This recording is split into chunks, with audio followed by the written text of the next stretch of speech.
an la ilaha illallah wahdahu la syarikalah wa asyhadu anna Muhammadan abduhu wa rasuluhu shadiqul wa'dil amin. Allahumma sholli ala Muhammadin wa ala alihi wa ashabihi wa man tabi'ahum bi ihsanin ila yaumiddin. Qala Allah ta'ala fi kitabihil karim ba'dan a'udzu billahi minasyaitonir rajim. Ya ayyuhalladzina amanu taqullaha haqqa tuqatih wa la tamutunna illa wa antum muslimun. Allahumma rahmna bil Quran. Jamaah salat maghrib yang sama-sama dirahmati oleh Allah Subhanahu wa taala. Tidak bosan-bosannya kita senantiasa memuji Allah Subhanahu wa taala. Sebagaimana juga Allah Subhanahu wa taala tidak pernah bosan untuk senantiasa mencurahkan nikmat dan karunia-Nya kepada kita. Kalau kita ingin membandingkan ketaatan kita, kesyukuran kita kepada Allah Subhanahu wa taala dengan kebaikan yang diberikan oleh Allah Subhanahu wa taala, tentu kebaikan atau amal soleh yang kita lakukan dalam kehidupan ini, bahkan sampai kita dipanggil oleh Allah Subhanahu wa taala, tentu tidak bisa untuk membalas kebaikan Allah Subhanahu wa taala. Maka kalau seseorang diukur masuk surga itu karena amalnya, maka tidak ada yang masuk surga. Ya. Tidak ada seorang pun yang masuk surga kalau seseorang itu diukur atau dinilai atau dihitung dari amal kebaikan. Kenapa? Karena kebaikan yang kita lakukan ini tidak sebanding dengan satu kenikmatan yang diberikan oleh Allah Subhanahu wa taala. Maka Allah Subhanahu wa taala melalui lisan Rasulullah sallallahu alaihi wasallam mengabarkan kepada para sahabat dengan harapan bahwa para sahabat ini atau kaum muslimin tidak boleh bosan atau tidak boleh merasa sudah cukup untuk beramal soleh.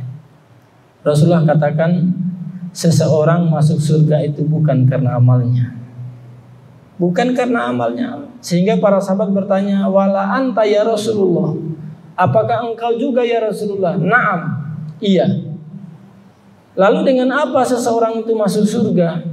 Kata Rasulullah, bi rahmati, karena rahmatnya. Rahmatnya di sini adalah ridhonya. Maka alangkah ruginya ketika seseorang dihantui dengan satu perasaan yang disebut dengan bosan. Bosan itu Pak, hal yang wajar. Ya. Selaku manusia biasa, sifat bosan itu, jenuh itu biasa. Dan itu tabiat manusia. Maka Rasulullah sallallahu alaihi wasallam mengingatkan kita, likulli amalin hirsun wa likulli hirsatun futratun. Faman futratuhu ila sunnah faqad faz. Wa man futratuhu ila ghairi dzalika faqad khasar. Dalam riwayat yang lain disebut faqad halaka. Setiap amal itu ada masa semangatnya, kata Rasulullah. Makanya kita tidak heran kalau ada orang yang beribadah semangat, biasa itu. Ya. Walikuli hirsatun futratun, hati-hati kata Rasulullah. Di antara semangat itu ada satu sifat yang disebut dengan futroh. Futroh itu merasa bosan. Maka barang siapa yang futrohnya itu kepada sunnah. Sunnah di sini maknanya dia senantiasa berada di atas kebaikan. Ya. Namanya bosan itu ada, tapi dilawan. Itu namanya kembali kepada sunnah. Maka siapa yang rasa bosan itu dia lawan, faqad faz, maka dia beruntung. Akan tetapi siapa yang futur atau bosannya tadi, dia tidak kembali kepada sunnah, malah dia meninggalkan kebajikan itu, faqad khosiro, maka dia rugi. Au kama qol faqad halaka, atau dia akan binasa. Nah, inilah keadaan kita.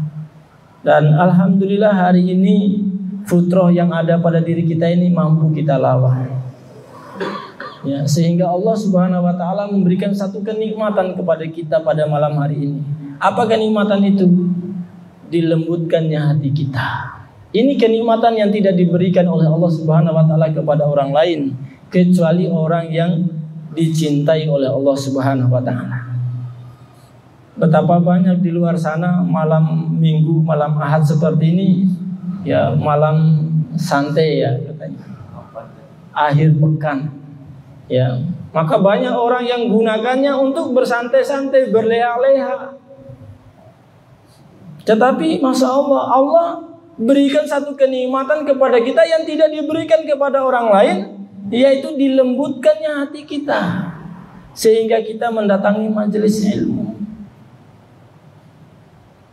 Bapak-bapak jamaah salat maghrib yang sama-sama dirahmati oleh Allah, saya secara pribadi ketika membaca ayat surat Al-Hadid ayat yang ke-16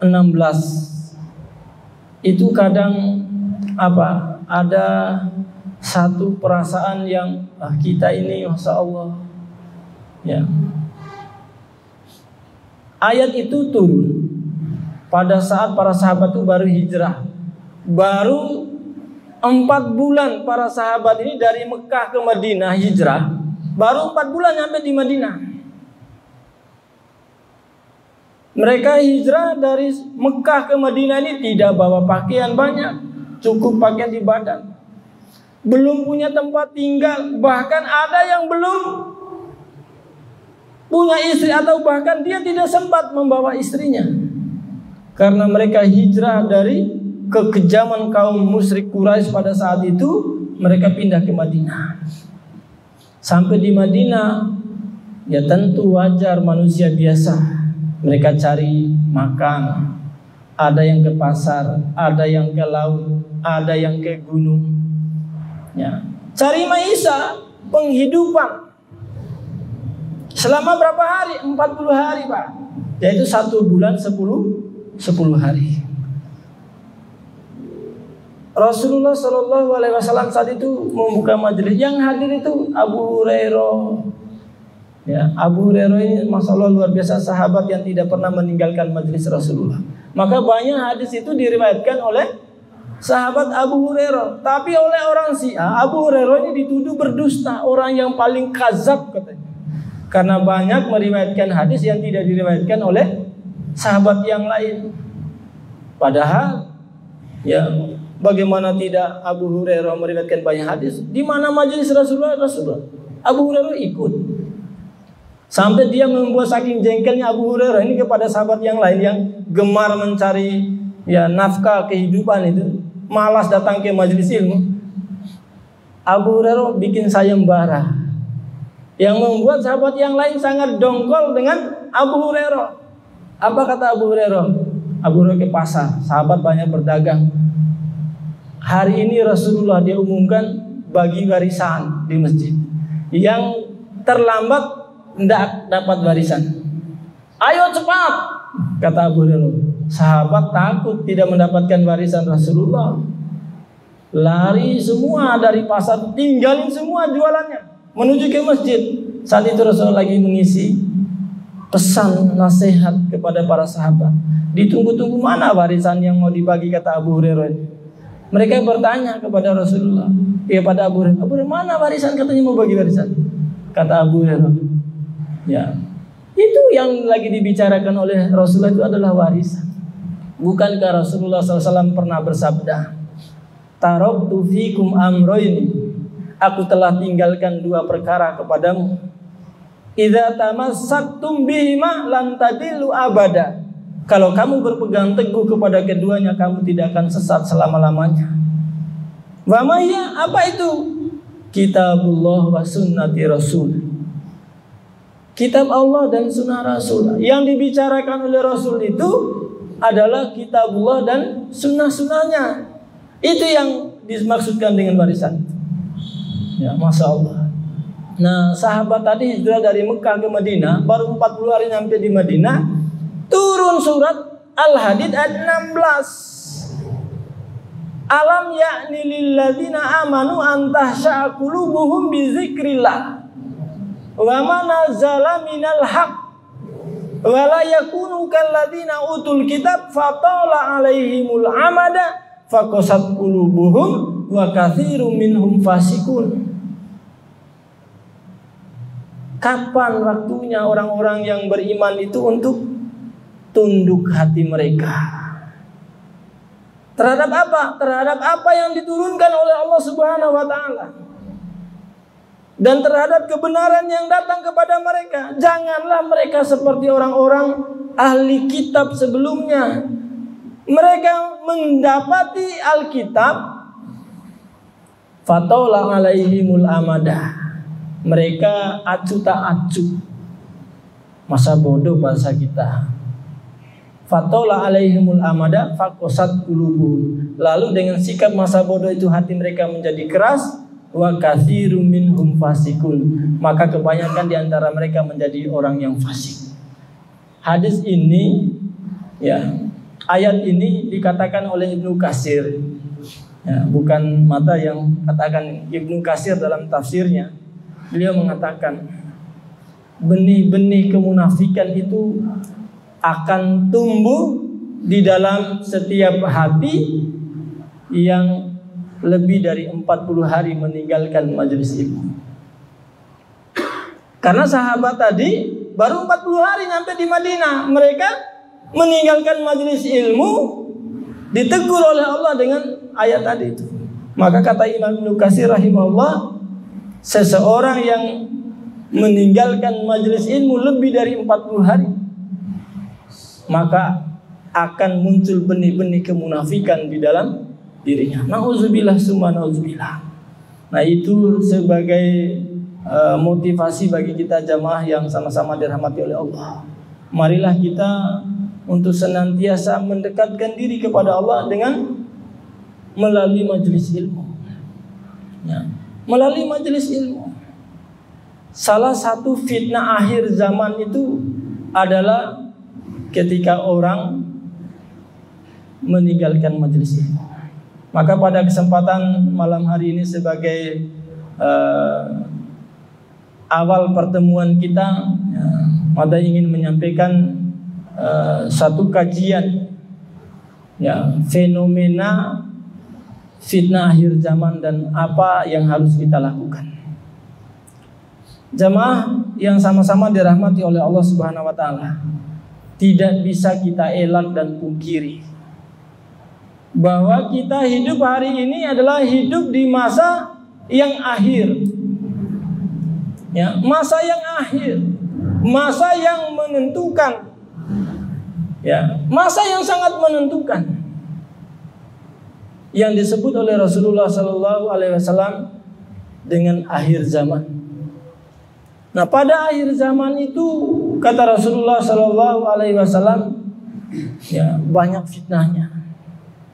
Kata Rasulullah, inna baina yadai sa'ah fitanun ka qita'il lailil majlum yusbihu ar-rajulu mu'minan wa yumsi kafiran aw yumsi mu'minan wa yusbihu kafiran.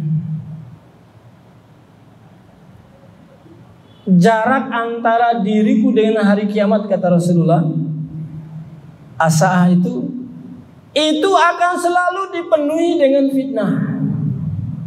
Banyak fitnah. Dan fitnah itu sangat menakutkan, karena dia seperti malam yang gelap gulita, yang mana seseorang di pagi hari dia beriman, dengan gampangnya sore hari dia menjadi kafir. Atau sebaliknya, sore hari beriman, pagi hari dia kafir kembali. Nah, kalau kita cermati kehidupan di akhir zaman itu, ada dua pintu fitnah yang, ya, menyerang kaum muslimin. Ya. Ada dua pintu fitnah yang membuat fitnah-fitnah yang lain itu ditimpakan kepada kaum muslimin. Ketika kaum muslimin terjangkit atau terkena dengan dua fitnah ini, maka fitnah yang lain ya sangat dengan mudah dia kena. Sehingga ketika kaum muslimin benar-benar terkena dengan dua fitnah ini, dengan fitnah-fitnah yang lain, maka kaum muslimin berada di antara tiga keadaan. Keadaan yang pertama, apakah dia memilih berada di atas dinullah, agama Allah? Keadaan yang kedua, dia berada di luar karena fitnah tadi. Dia menjadi musuh agama Allah. Dan keadaan yang ketiga adalah dia menjadi penentang. Nah, dua pintu fitnah itu yang disebut dengan fitnatus syubhat, dan fitnatus syahwat. Fitnatus syubhat ini jamaah yang sama-sama dirahmati oleh Allah Subhanahu wa taala, fitnah yang menimpa akidah kita. Fitnah yang menimpa agama kita. Ini fitnatus syubhat. Sehingga seseorang dengan gampang dan mudahnya di pagi hari dia beriman, di sore hari dia kafir. Atau seseorang tanpa dia sadari dia terjerumus kepada kekufuran, kekafiran. Disebabkan fitnatus syubhat tadi. Ya. Disebabkan fitnatus syubhat. Coba kita lihat ya, bagaimana dahsyatnya fitnatus syubhat ya di akhir zaman itu, sehingga orang dengan gampang dan tanpa sadar dia terperosok ke dalam kekufuran tanpa dia sadar. Ya, belum terlalu lama, saya pikir sudah 2 bulan lah. Tapi ini sebentar viralnya. Ya, sebentar viralnya, begitu viral, muncul heboh, muncul lagi fitnah yang lain. Ya, yang hari ini yang sangat dahsyat, yaitu munculnya Omnibus Law itu. Sehingga fitnah sebelumnya itu, syubhat yang dilemparkan sebelumnya itu hilang sebegitu saja. Apa syubhat yang dilemparkan itu? Ada satu framing, ya frame. Apa itu frame? Frame ini menciptakan satu keadaan, ya, agar keadaan yang sesungguhnya tidak muncul, malah keadaan yang diciptakan itu. Ya, dibuatlah satu frame. Apa framenya? Para penghafal Quran, orang yang dekat dengan Quran, orang yang suka ngaji Quran, pondok pesantren yang di situ ya mendidik atau membina generasinya dengan Quran, ya, mubalik yang selalu membicarakan Quran dan Sunnah, itu adalah cikal bakal lahirnya radikalisme di negeri ini. Ini syubhat, Pak. Ya, ini syubhat. Tujuannya apa? Agar orang memahami bahwasanya oh ternyata ya, yang suka ngaji Quran itu, yang suka mempelajari Al-Quran itu, yang suka ya menyampaikan Al-Quran itu, wah itu orang-orang radikal. Itu tujuannya. Ya, padahal keadaan yang sebenarnya adalah Rasulullah SAW mengatakan, Innallaha yarfa'u hazil ummah bihadzal Quran. Ini keadaan yang sebenarnya. Sesungguhnya Allah akan mengangkat derajat suatu kaum bihadzal Quran wa yad'uhal akharun. Dan Allah akan hinakan yang lain ketika mereka meninggalkan Al-Quran. Ini keadaan yang sesungguhnya. Sebenarnya itu orang mulia karena Quran, bukan hina karena Quran. Tapi dibuatlah satu syubhat, satu keadaan, sehingga orang memahami, oh ternyata Al-Quran itu bukan untuk memuliakan seseorang. Ya. Ini subhat, Pak. Ya, ini subhat. Kemudian fitnah setelah berhenti, ya seperti itu adalah banyak keadaan kasus yang lainnya yang dibuat-buat. Ya. Nah ini semua subhat namanya. Maka orang yang tidak memiliki pengetahuan, orang yang tidak memiliki bekal ilmu yang cukup, seakan-akan subhat yang dimunculkan tadi menjadi satu kebenaran. Ya, menjadi satu kebenaran. Kemudian fitnah yang kedua yang disebut dengan fitnatus syahwat. Fitnatus syahwat, fitnatus syahwat ini yang merusak ibadah seseorang. Kalau fitnatus syubhat itu merusak keimanan kita kepada Allah Subhanahu wa taala, keyakinan kita kepada Allah Subhanahu wa taala. Sedangkan fitnatus syahwat ini merusak ibadah. Ya, merusak ibadah. Tidaklah seseorang memalingkan dirinya dari beribadah kepada Allah kecuali karena syahwat yang ada pada dirinya. Ya. Kecuali karena syahwat yang ada. Kita nggak bisa hadir di majelis ilmu itu pun itu ya salah satu penyebabnya adalah karena syahwat kita lebih besar ya untuk tidak berkeinginan untuk hadir dalam majelis ilmu itu. Nah, fitnatus syahwat. Maka seorang ulama yang bernama Imam Ibnul Qayyim rahimahullah dalam kitabnya Ighasatul Lahwan, perangkap setan, beliau mengatakan ada beberapa ciri tanda seseorang itu mengikuti hawa nafsunya, syahwatnya. Ya. Yaitu yang pertama ya, seseorang yang segera ya, musari'an lil mubaha wa mutakasilan lil faraid. Ini ciri yang pertama orang itu mengikuti syahwatnya. Dia lebih cepat, lebih senang, lebih gemar untuk melakukan amalan-amalan yang sunnah, tapi yang wajib dia tinggalkan. Ya. Amalan yang wajib dia malas. Ya, musari'an lil ya nawafil wa mutakasilan lil faraid. Dia bersegera terhadap perkara-perkara yang sunnah, giliran yang wajib dia malas-malas. Ya, dia malas-malas. Ya, coba sekarang ya kita ingin bertanya pada diri kita, menuntut ilmu itu wajib atau sunnah, Pak? Ya. Wajib atau sunnah? Wajib, Pak.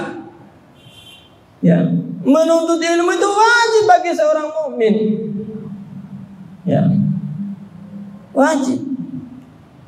Tapi ya kalau ke tempat undangan, ya, ke tempat perkumpulan, diajak teman mungkin untuk adakan acara, wajib atau sunnah? Sunnah, Pak. Karena kata Rasulullah SAW, apabila kamu diundang oleh saudaramu, maka sunnah hukumnya kamu untuk mendatanginya. Ya, sunnah. Malah kita kalau diajak untuk kumpul-kumpul di satu tempat, ya cepat benar kita. Kalau giliran majelis ilmu kita bermalas-malas. Ini salah satu tanda bahwa ada hawa nafsu yang melekat pada diri kita. Ya, terutama ini bagi para ibu-ibu. Ya, mata sering perhatikan itu di setiap acara undangan nikah itu. Ya, lebih cepat sekali ibu-ibu ini datang. Sholat asar belum, ya orang belum azan sudah ngumpul, sudah ada. Masya Allah. Ya. Bahkan sebagian ada juga yang laki-laki, bapak-bapak. Ya. Kok seperti itu? Ya, apalagi kalau ilmu yang dipelajari itu adalah ilmu yang sangat menentukan nasib kita di kemudian hari. Apa ilmu yang menentukan nasib kita di kemudian hari itu? Ilmu tentang Allah, Pak. Ya, ilmu tentang Allah. Kalau orang tidak memahami ilmu tentang Allah, rugi dia. Tidak ada gunanya harta benda yang dia miliki. Nggak ada gunanya jabatan, kehormatan yang dia miliki di dunia kalau dia tidak mengenal Allah. Maka kata Rasulullah, sintani min ummati, ada dua yang sangat menentukan dari umatku. Ya. Yang pertama alimun billah wala alimun billah. Yang pertama antara dia mengenal Allah atau tidak mengenal Allah. Kalau dia mengenal Allah, maka dia beruntung. Kalau dia tidak mengenal Allah, maka dia rugi. Dan inilah yang menentukan kehidupan kita ini. Jamaah salat maghrib yang sama-sama dirahmati oleh Allah Subhanahu wa Ta'ala. Kembali kita kepada pembahasan kita, bagaimana kita harus atau mulai memahami fenomena akhir zaman ini, fitnah yang muncul ini. Dari hari ke hari ada saja fitnah yang menimpa kaum muslimin. Ya. Dari waktu ke waktu. Ya, dari satu media kemudian ada saja yang membuat kaum muslimin ini terzolimi, tersakiti. Ya. Ada apa ini? Ya.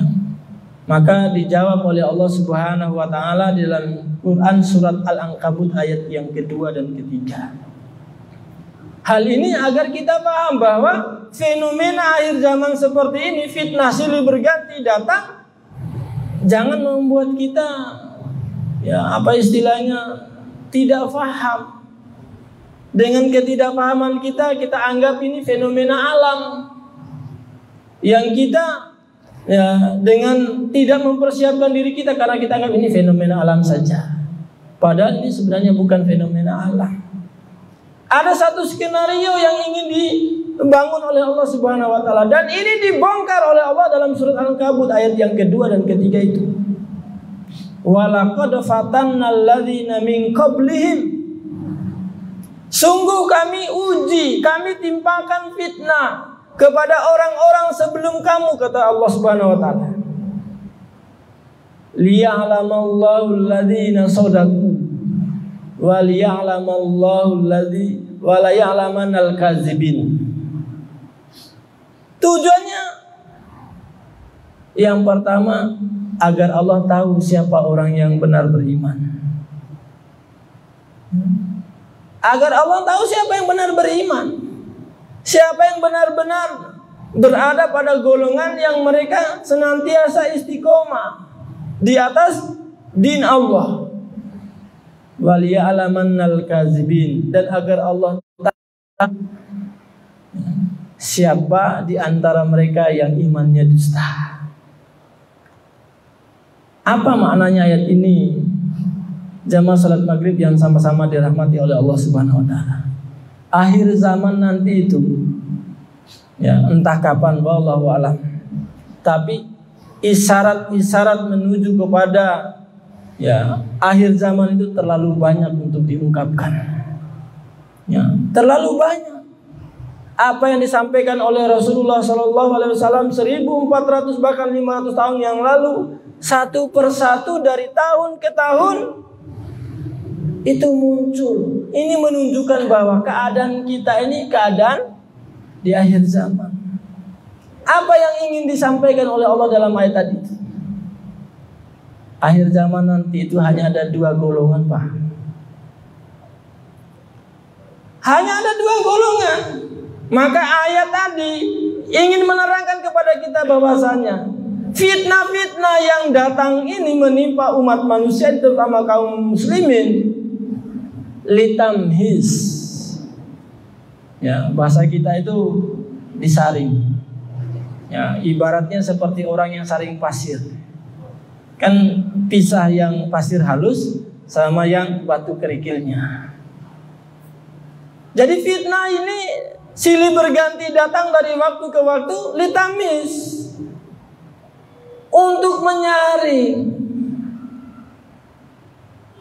Menyaring siapa? Menyaring kita. Siapa di antara kita ini yang benar-benar beriman, dan siapa yang imannya dusta. Kenapa? Karena akhir zaman itu ada satu fitnah yang paling dahsyat nanti. Apa fitnah yang paling dahsyat itu? munculnya ya Dajjal dan munculnya Imam Mahdi. Ya, pasti ini. Kalau tidak pasti, kenapa Rasulullah SAW memerintahkan kita setiap akhir sholat itu untuk berdoa kepada Allah, berlindung dari fitnah Dajjal ini? Artinya apa? Dajjal itu pasti datang, Pak. Dan Imam Mahdi itu pasti datang. Maka fitnah-fitnah yang muncul dan yang datang silih berganti dari waktu ke waktu itu tidak lain dan tidak bukan tujuannya untuk memposisikan diri kita, untuk memastikan diri kita. Siapa yang menjadi pembela Imam Mahdi, pasukan Imam Mahdi? Siapa yang menjadi pasukan Dajjal? Itu saja, Pak. Ya, itu saja. Ya. Maka Rasulullah SAW mengingatkan kita, tidaklah seseorang yang berjumpa dengan Dajjal melainkan dia tidak selamat. Ya, melainkan dia tidak selamat. Kenapa? Karena Dajjal itu Masya Allah.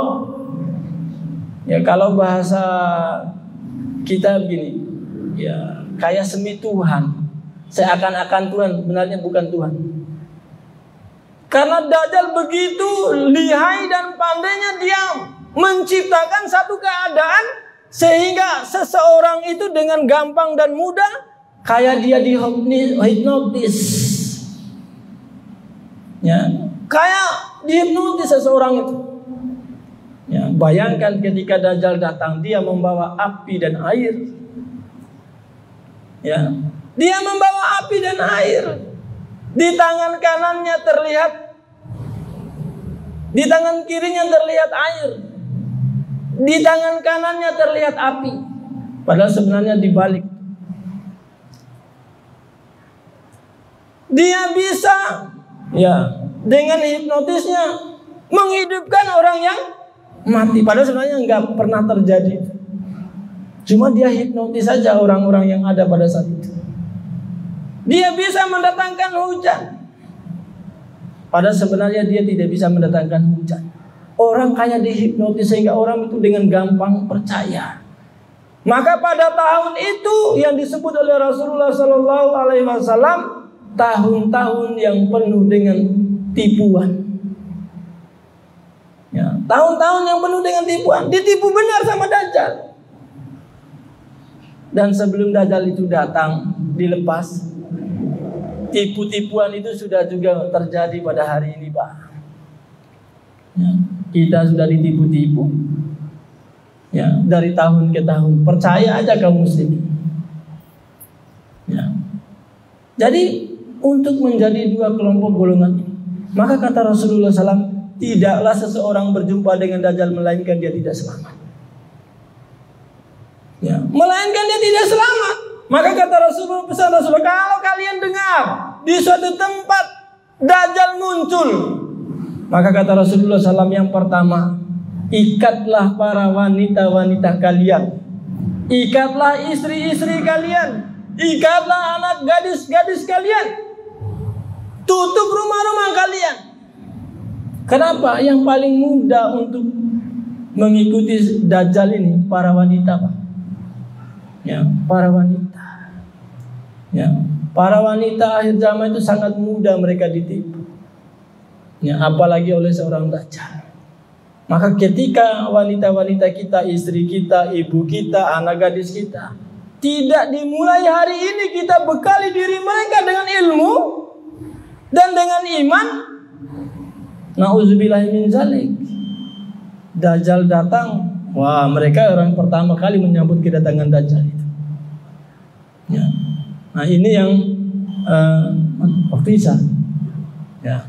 Nah, ini yang harus kita mulai. Maka pesan Rasulullah SAW, kalau kalian hidup di akhir zaman, hanya satu pesan Rasulullah, agar kita selamat. Badiru, ya, bil a'mali sholihat. Badiru bil a'mali sholihat. Bersegera untuk beramal soleh. bersegera. Kemudian yang kedua, ajilu bitaubat, bersegera untuk bertaubat. Mohon ampun kepada Allah, segera amal soleh, segera bertaubat. Lalu yang ketiga, ajilu bisolah qoblal faul, segera sholat, segera mengerjakan sholat kalau sudah masuk waktunya, jangan ditunda-tunda. Karena tiada lain dan tidak bukan yang menjadi penolong kita di akhir zaman kecuali sholat kita, ya, kecuali sholat kita. Maka ya, nasihat dan wasiat mada untuk diri saya dan untuk kita semua, marilah ya di hidup, sisa-sisa hidup kita ini kita memperbaiki amal soleh. Kemudian mari kita banyak ya mendekatkan diri kepada Allah Subhanahu wa taala. Salah satunya dengan majelis ilmu seperti ini. Waktu yang membatasi kita, mudah-mudahan kajian dan nasihat seperti ini bisa kita lanjutkan di kemudian di waktu yang lain. Lebih dan kurangnya mohon maaf. Aqulu qauli hadza wa astaghfirullah li wa lakum. Wassalamualaikum warahmatullahi wabarakatuh.